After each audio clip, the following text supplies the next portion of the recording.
अशा मोठ्या प्रमाणात अवकाळी पावसामुळे शेती पिकाचं जिल्ह्यामध्ये नुकसान झालेलं आहे. अवकाळी पावसामुळं भाजीपाला, केळी, टरबूज यासारख्या पिकांचं मोठ्या प्रमाणामध्ये नुकसान झालेलं आहे. हे पीक नगदी असतं.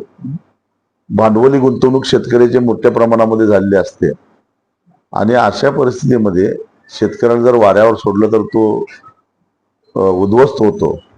खरं तर पीक विम्यामध्ये अशा प्रकारच्या नैसर्गिक आपत्तीमध्ये संरक्षण दिलं पाहिजे.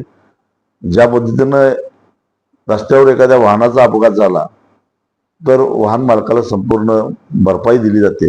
त्याच पद्धतीनं अवकाळी पाऊस, मग ती गारपीट असो, वादळ असो, याच्यामुळं केळीसारखी, पपईसारखी नगदी पिकांचं जर नुकसान झालं तर संपूर्ण नुकसान भरपाई मिळाली पाहिजे.